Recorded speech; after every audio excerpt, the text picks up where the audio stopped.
Meera society में नई नई रहने आई थी। एक रोज उसकी पड़ोसन कहती है, हाय, मेरा नाम तमन्ना है, मैं पास के घर में रहती हूँ। आप नई आई हैं तो सोचा मिलाऊं। अच्छा किया, आइए ना बैठिए, मैं आपके लिए चाय लेकर आती हूँ। अरे नहीं, चाय तो मैं साथ लाई हूँ। सोचा आपने अभी अपना किचन सेट किया होगा कि भी नहीं। ये तो अच्छा किया, सच बहुत मन था चाय पीने का। ये मेरे हाथ के नमकीन खाइए। मीरा और तमन्ना में दोस्ती हो जाती है, लेकिन धीरे धीरे पता चलता है कि दोनों हैं एक दूसरे से बिल्कुल अलग। एक दिन दोनों पार्क में घूम रही थी कि एक लड़की मीरा को देखकर कहती है, कैसे रंग की साड़ी पहनी है, एक तो इतनी गर्मी, ऊपर से चटक रंग, कितनी गवार दिख रही है ना ये पीली साड़ी वाली। हाँ, और बाल भी कैसे उड़े उड़े हैं। तमन्ना को गुस्सा आ जाता है। हाँ, तो उसके उड़े हैं ना, तुम लोगों को क्यों जलन हो रही है? और रहा सवाल साड़ी के रंग का, तो जरा फैशन सेंस ऑन करो। इस समर ये रंग ऑन फैशन है, समझी? वो दोनों लड़कियां तमन्ना से लड़ने आ जाती हैं कि अरे छोड़ ना, जी रहने दीजिए। हाँ, सही कह रही हैं, खराबी तो है मेरे बाल और साड़ी, आप प्लीज जाइए यहाँ से। अरे क्यों इतना स्वीट बनती है तू सबसे? हर किसी को जवाब दिया करना। अरे क्या करना है, वो बुरा बोल रहे हैं तो अपना मुंह भी खराब कर ले क्या? ऐसा नहीं होता है, किसी की बुरी बात सुनने का मतलब है कि वो लोग सही बोल रहे थे। अरे किसी के बोलने से क्या होता है, हम क्यों अपना मुंह खराब करें? खैर, मीरा शांति से रहती, बच्चों को देखती खिलाती। उसका पति काम के सिलसिले से हमेशा बाहर ही रहता था, तो वो कोशिश करती कि उसके बच्चों को किसी भी चीज की कमी ना हो। एक रोज सास कहती है, अरे सारा दिन बच्चों में लगी रहती है। पता है बेटा यहाँ नहीं रहता मेरा, लेकिन मजाल है कि ये मेरा ख्याल रख ले। माफ करिए माँ जी, वो मयंक को स्पीच थेरेपी दिलाने ले गई थी, मैं अभी आपकी चाय बना देती हूँ। अरे चाय नहीं चाहिए, चाय पिला पिला कर मार दे तू। तेरे बाप ने बोला था कि शादी के वक्त 2 लाख देने के लिए, अभी तक 1 लाख दिए हैं, बाकी के पैसा कब देगा? बच्चे हो गए लेकिन दहेज पूरा नहीं दिया।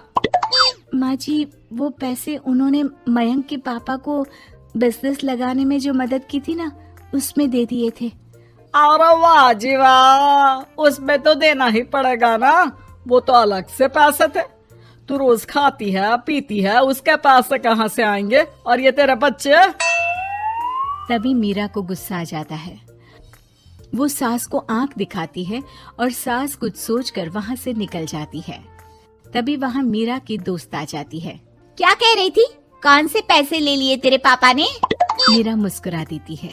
अरे वो पुराने लोग हैं ना, अपने तरीके से सोचते समझते हैं, छोड़ ना। और बता कैसे आना हुआ? अरे तेरा कुछ नहीं हो सकता, मेरी सास होती ना तो ऐसा मुंह तोड़ जवाब देती कि देखती रह जाती। मीरा मुस्कुरा देती है। मीरा सारा दिन घर का काम करती, शाम को तमन्ना के साथ अपने बच्चों को लेकर पार्क में जाती, जहाँ दोनों के बच्चे मिलजुल कर खेलते। अच्छा तमन्ना, मैं कुछ दिन बिजी रहूंगी, हस्बैंड आ रहे हैं ना, तो अगर मैं ना आ सकूं तो तुम आ जाना बिना कुछ सोचे। मीरा घर आ जाती है, जहाँ पति पहले से ही मौजूद होता है। तो मोहतरमा, वक्त मिल गया पति के लिए? अरे आप तो कल आने वाले थे ना? हाँ, लेकिन सरप्राइज देने की सोचा तुमको। कहाँ गए थे बच्चों के साथ? अरे बस पार्क तक गई थी, बच्चों को खिलाने के लिए।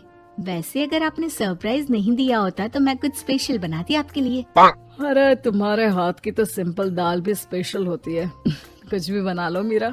मीरा का पति उससे बहुत प्यार करता था, वो उसे समझता था, लेकिन कभी कभी उस पर गुस्सा भी हो जाता था। अरे घर पर कोई है? कहाँ है मीरा? तभी तमन्ना के कान में मीरा के पति की आवाज आती है। यार बच्चे बच्चे, हमेशा तुम्हारा ध्यान बच्चों पर रहता है। चलो ठीक भी है, लेकिन मेरा भी तो सोचो। तुम्हें कौन सी शर्ट साफ करने को कहा था और तुमने कौन सी कर दी? यार पता नहीं ध्यान कहाँ रहता है तुम्हारा। जरा सी भी स्मार्टनेस नाम की चीज नहीं है, न बोलना आता है न समझना। मुझे आपने सफेद शर्ट साफ करने को कहा था, ये सफेद ही तो है।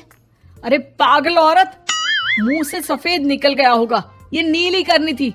लेकिन तुम खुद की अकल लगाओ तब ना पता चले कि कौन सी करनी है। तमन्ना बाहर खड़ी सब सुन रही थी। उसने वहाँ से निकल जाने में ही भलाई समझी, लेकिन अगले रोज पार्क में। देखो, मुझे गलत मत समझना, मैं ये नहीं कह रही हूँ कि तुम अपने पति से लड़ो या उसका मुंह तोड़ दो, लेकिन अपनी बात रखना तो सीखो। जमाना ऐसा नहीं है कि कोई किसी को कुछ भी सुना दे और अगला चुप रहे। चुप रहना ठीक है, लेकिन एक लेवल तक। मैं समझ रही हूँ तमन्ना, लेकिन मेरा नेचर कभी रहा ही नहीं। हाँ, मुझे भी गुस्सा आ जाता है, लगता है गलती कहाँ है, पर समझ में ही नहीं आता कि बोलूं क्या। खैर, बात आई गई हो जाती है। एक दिन मीरा के घर में बैठ तमन्ना और मीरा चाय पी रहे होते हैं कि वहाँ मीरा का बेटा रोते हुए आता है। मीरा घबरा जाती है। क्या हुआ बेटा? बेटे का रो रो कर बुरा हाल होता है। वो सिसकियां भर रहा होता है। क्या हुआ बेटा, कुछ तो बताओ। तभी पीछे से मीरा की बेटी भी आ जाती है। क्या हुआ भाई को बेटा? माँ, नीचे एक अंकल ने उसकी हंसी उड़ाई, उसे तोतला बोला। मीरा को बेटी की बात सुनकर गुस्सा आ जाता है। वो दौड़कर पार्क में बेटी के साथ जाती है। तमन्ना भी मीरा के पीछे जाती है। कौन थे अंकल? हाँ, वो लाल शर्ट वाले। क्या आपने मेरे बेटे को तोतला बोला? हाँ, क्योंकि वो तोतला रहा था। तोतला गई का। मीरा गुस्से से लाल हो जाती है और जोर जोर से चिल्लाने लगती है। मजाक समझा है क्या? किसी बच्चे के तोतलेपन को दूर करने के लिए माँ कितनी मेहनत करती है। मैं रोज उसे सबके सामने बोलने के लिए प्रेरित करती हूँ। बड़ी मुश्किल से मेरे बेटे ने बोलना सीखा है, उसे भी चुप करा दिया आपने। क्यों? मुझे माफ कर दीजिए। आपका बच्चा होता तो क्या उसका भी आप ऐसे ही मजाक उड़ाते? देख लीजिए मिस्टर, साफ बता दे रही हूँ, भूल से भी मेरे बच्चों का मजाक उड़ाने की कोशिश की तो बहुत ज्यादा बुरा हो जाएगा। तमन्ना दूर खड़ी मीरा का ये रूप देख रही होती है। वो समझ जाती है कि एक औरत के अंदर की शेरनी तभी जगती है जब उसके बच्चे को कुछ कहा जाए।